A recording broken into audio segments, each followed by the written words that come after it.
বিসমিল্লাহির রহমানির রহিম। ফানান্স প্রাইভেট প্রোগ্রামে সবাইকে স্বাগতম। সুপ্রিয় এইচএসসি শিক্ষার্থীরা, তোমরা যারা এইচএসসি ইংরেজি গ্রামার নিয়ে ভীষণ কনসার্ন, তোমাদের জন্য আজকে আমি স্পেশাল একটা গ্রামার নিয়ে এসেছি। তোমাদের সাধারণত এইচএসসি পরীক্ষায় এরকম কিছু ফিল ইন দ্য কিছু ব্ল্যাঙ্ক দেওয়া থাকে। সাধারণত এরকম উপরে complete the sentence with suitable phrase and words, কিছু ফ্রেজ এবং ওয়ার্ডস দেওয়া থাকে এবং এই ফ্রেজ এবং ওয়ার্ডসগুলো ব্যবহার করে তোমাদের নিচে 10টা সেন্টেন্স থাকে এবং ওই সেন্টেন্সগুলোর যে ব্ল্যাঙ্কগুলো থাকে ওই ব্ল্যাঙ্কগুলো ফিল আপ করতে হয়। আমরা আজকে এই যে ফ্রেজ এবং ওয়ার্ডসগুলো এগুলো সম্পর্কে ভালো একটা আইডিয়া গেইন করব। আমরা শুরুতে দেখতে পাচ্ছি এখানে স্পেশাল ইউজ অফ ফ্রেজ এবং ওয়ার্ডসের কথা বলা হয়েছে। সাধারণত আমরা প্রথম রুলসে দেখি ওয়াজ বর্ন বা বি বর্নের কথা বলা হয়েছে। আমরা জানি সাধারণত ওয়াজ বর্ন বা বি বর্ন সাধারণত জন্মগ্রহণ করা অর্থে ব্যবহৃত হয়। এক্সাম্পলে আমরা দেখতে পাই আই ওয়াজ বর্ন ইন 1981, আমি 1981 সালে জন্মগ্রহণ করেছি। লক্ষ্য করবে এখানে একটা সালের নাম দেওয়া আছে। Kazi Nazrul Islam was our rebel poet, Kazi Nazrul Islam আমাদের বিদ্রোহী কবি ছিলেন।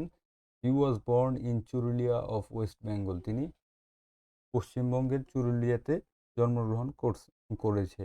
এখানে পশ্চিমবঙ্গের চুরুলিয়া গ্রামের কথা বলে দেওয়া আছে। Most babies were born at home, অনেক শিশুরা আসলে বাড়িতে জন্মগ্রহণ করে। All human beings are born free and equal in dignity and rights. যিশু খ্রিস্ট is born with divine qualities. Supreme নাম সাল দেওয়া থাকে অথবা কোথাও যদি জায়গার নাম দেওয়া থাকে তাহলে সেখানে অবশ্যই ওয়াজ বর্ন ব্যবহার করবা। ঠিক আছে, এরপরে লেট এলোন যদি কোথাও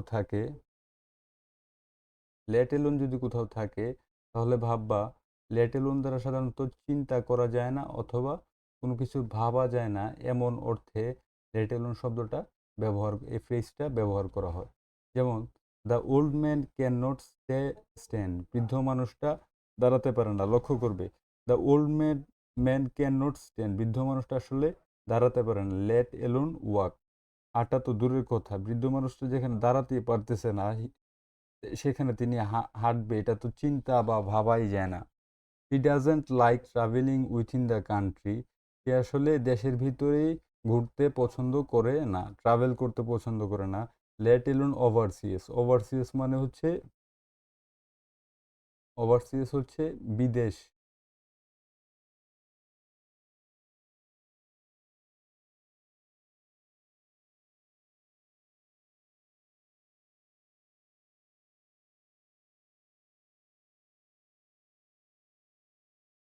তারপরে আমরা দেখতে পাচ্ছি এখানে আরেকটা ফ্রেজের কথা দেওয়া আছে, এস সোনেস। সাধারণত একটি ঘটনা একটি ঘটনার সাথে অন্য অন্য একটি ঘটনার সম্পৃক্ততা যদি সম্পৃক্ততা প্রকাশ করে তখন অ্যাজ সোন এজ ব্যবহার করা হয়। এক্সাম্পলে আমরা দেখতে পাচ্ছি as soon as the boy reach the school, বালকটি স্কুলে যেতে না যেতে দ্য ক্লাস সেট ইন, এখানে বালকটি স্কুলে যেতে না যেতে ক্লাস শুরু হয়ে গেল। তাহলে এখানে কিন্তু দুইটা ঘটনা কথা বলতেছে, দুইটা ঘটনাকে অ্যাজ সোন এজ যে ফ্রেজটা আছে এটা কানেক্ট করেছে। তারপরে আবার দেখো as soon as he saw the teacher, শিক্ষককে দেখা মাত্র হি রান অ্যাওয়ে, সে দৌড়ে চলে গেল অথবা পালিয়ে গেল। হি স দ্য টিচার এটা একটা ঘটনা, আবার হি রান অ্যাওয়ে এটা আরেকটা ঘটনা। সুতরাং তিনটা রুলস ক্লিয়ার। পরে আসি হ্যাভ টু, হ্যাজ টু বা হ্যাড টু। হ্যাজ টু বা হ্যাড টু দ্বারা সাধারণত কোনো বাধ্যবাধকতা বাধ্যবাধকতা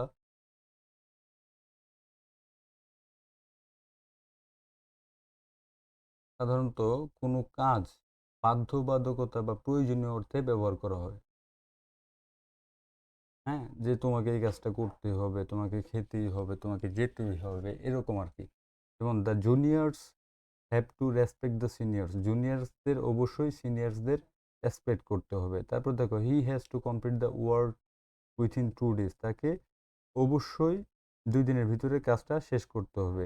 he had to follow discipline strictly, তাকে অবশ্যই যে শৃঙ্খলা এটা মেনে চলতে হবে। তাহলে দেখো দ্য জুনিয়র্স হ্যাভ, এখানে আয়ের সাথে হ্যাভ হয়, উইর সাথে হ্যাভ হয়, আবার হি এর সাথে কিন্তু হ্যাভ হবে না, হি এর সাথে হ্যাজ হয় এবং শি এর সাথে হ্যাজ হয়। এবং he had to follow discipline strictly, এখানে কিন্তু হেডটা হচ্ছে, এখানে হেডটা হচ্ছে ভার্বের পাস্ট ফর্মে বসেছে। তারপরে হ্যাড বেটার, এই ফ্রেজটা দ্বারা কোনো কিছু করা, যে কাজটা হচ্ছে ভালো বা উত্তম, অন্য কাজের থেকে ভালো বা উত্তম অথবা এটা সাধারণত বরং অর্থ দেয়।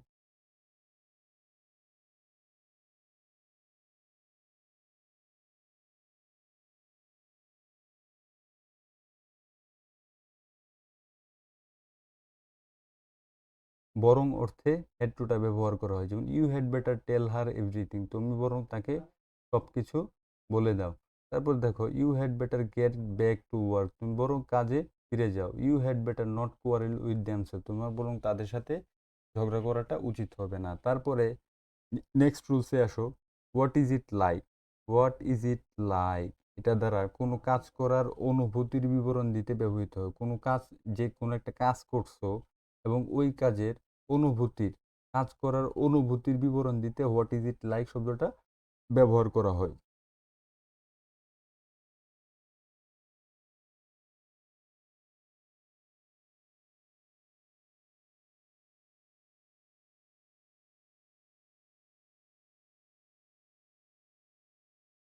সুপ্রিয় শিক্ষার্থী, যেমন what is it like playing in the field, মাঠে খেলতে কেমন লাগে, খেলা কিন্তু একটা কাজ, এই খেলার কাজ করার যে অনুভূতির বিবরণটা কেমন লাগে। দেখো হোয়াট ইজ ইট লাইকের পরে কিন্তু ভার্বের সাথে আইএনজি যোগ হয়েছে, এটা একটা সাইন, তোমরা এই সাইনটা ইউজ করতে পারো।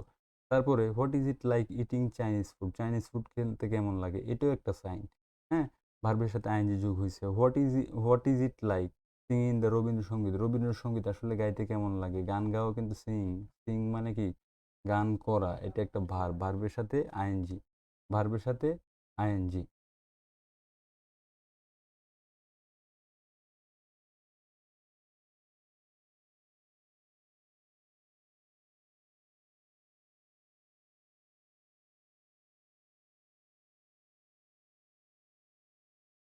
এরকম। তারপর হোয়াট ডু বা ডাজ লুক লাইক, এটা সাধারণত কোনো ব্যক্তি বা বস্তু, এটা সাধারণত কোনো ব্যক্তি বা বস্তু বা কোনো প্রাণীর ক্ষেত্রে ব্যবহার করা হয়। এটা আসলে বহিরাগতভাবে মানে বাহ্যিকভাবে দেখতে কেমন বোঝাতে ব্যবহার করা হয়। যেমন what does your father look like, তোমার বাবা আসলে দেখতে কেমন। What does the tiger look like, বাঘ আসলে দেখতে কেমন। What does the flower look like, ফুলটা আসলে দেখতে কেমন। এর পরবর্তীতে দেখো দেয়ার শব্দটা দ্বারা আমরা ইউজুয়ালি শব্দটা ব্যবহার করি, যেমন দেয়ার, সেখানে, যেমন there are two boys waiting outside, সেখানে আসলে দুইটা ছেলে অপেক্ষা করতেছে। There has been an accident, সেখানে আসলে একটা অ্যাক্সিডেন্ট হয়েছে। Suddenly there was a loud sound, সেখানে হঠাৎ সেখানে একটা বিস্ফোরক একটা আওয়াজ হয়েছিল। দেয়ার ওয়ান্স ওয়াজ এ পুর ফার্মার হু হ্যাড 3 sons, সেখানে আসলে একজন গরিব গরিব কৃষক ছিল যার আসলে 3টা সন্তান ছিল। There are many rivers in Bangladesh, বাংলাদেশে আসলে অনেক নদী নালা আছে, এটা বোঝাতে সাধারণত দেয়ার শব্দটা ব্যবহার করা হয়। তারপরে দেখো ইট ইট সাধারণত ইট শব্দটা সাধারণত ইহা শব্দটি বোঝাতে ব্যবহার করা হয়। তাছাড়া কোনো ইতর প্রাণী কেমন গরু, ছাগল, হাঁস, মুরগি, এগুলো তো ইতর প্রাণী। তারপর বস্তু, যদি কোনো শিশু, আবার কখনো যদি টাইম, আবার যদি কখনো দূরত্ব ডিস্টেন্স, যখন কখনো যদি ওজন বলা হয়, কখনো ওজন, অথবা ঋতু। হ্যাঁ, ঋতু কিন্তু একটা টাইম, পরিবর্তে প্রনাউন হিসাবে ইট ব্যবহার করা হয়। আমরা জানি ইট কিন্তু সাধারণত একটা প্রনাউন, যেমন নিচে আমরা ইটের ব্যবহারটা দেখি। কিরণ হ্যাজ এ পেট মানকি। কিরণের একটা পোষা একটা বাঁদর আছে। It is very clever. তাহলে এখানে ইট দ্বারা কাকে বুঝাইতেছে? মানকিটাকে বুঝাইতেছে। একটা ইতর একটা প্রাণী। তারপর দেখো the baby is hungry it is crying. বাচ্চাটা খুবই ক্ষুধার্ত, এটা কান্না করতেছে। তাহলে এখানে ইট দ্বারা কাকে বুঝাইতেছে? এখানে এই বাচ্চাটাকে ইট দ্বারা বুঝাইতেছে। তারপর দেখো দ্য পেন ইজ মাইন, কলমটা আমার। ইট কস্ট টাকা 15, এটা 15 টাকা দাম। তাহলে ইটটা দ্বারা এখানে এই কলমটাকে বুঝাইতেছে। হ্যাঁ, তারপরে it is 200 miles from Tangail to Dhaka. Dhaka থেকে টাঙ্গাইল 200 মাইল। তাহলে যে এই দূরত্ব, হ্যাঁ, তাহলে যে এই একটা ডিস্টেন্সকে বোঝাচ্ছে। তারপর ইট ওয়াজ সানডে, এটা ছিল রবিবার। হ্যাঁ, হি ওয়াজ অ্যাট হোম, সে বাড়িতে ছিল। ইট ইজ সামার নাও, ঋতুর ক্ষেত্রে ইট ব্যবহার বসতেছে। তারপরে লাস্ট রুলস দেখো, উড রেদার, দুটো কাজ মনে রাখবা। কয়টা কাজ? দুইটা কাজ, দুইটা বিষয়। হ্যাঁ, দুইটা কাজ বা দুইটা বিষয়ের মধ্যে যেটা বেশি পছন্দনীয়, তুমি যেটা প্রেফার করতেছো, এরকম বেশি পছন্দ কোনো দুইটা কাজের মধ্যে তোমার বেশি পছন্দ যেটা, এরকম বুঝে সেন্টেন্স আসলে উড রেদার ব্যবহার করবা। তাছাড়া উড রেদার সেন্টেন্সের ক্ষেত্রে সবসময় কিন্তু দেন বসে, এটা মাথায় খেয়াল রাখবো। উড রেদারের ক্ষেত্রে সবসময় দেন বসে। যেমন I would rather stay home than go out tonight, আমি রাতে বাইরে যাওয়ার থেকে আমি বাসায় থাকাটা বেশি পছন্দ করব। যেমন তারপরেও পরে দেখো আই উড রেদার বেগ দেন স্টাভ, আমি না খেয়ে মরবো কিন্তু ভিক্ষা করব না। তো প্রিয় শিক্ষার্থী, আমাদের আজকের ক্লাসটি এখানে শেষ হলো। সবার জন্য শুভকামনা রইল। আশা করি তোমাদের আর স্পেশাল এই ইংলিশ গ্রামারের সেকেন্ড পেপারের এই যে ফিল ইন দ্য ব্ল্যাঙ্ক, এটা নিয়ে আর কোনো প্রবলেম হবে না। আর যদি কোনো প্রবলেম ফেস করো তাহলে অবশ্যই আমার সাথে যোগাযোগ করবা। এবং কয়েকটা ফ্রেজ আছে যেটা আসলে আলাদা, ওইগুলো আমরা ক্লাসে সর্ট আউট করবো ইনশাল্লাহ।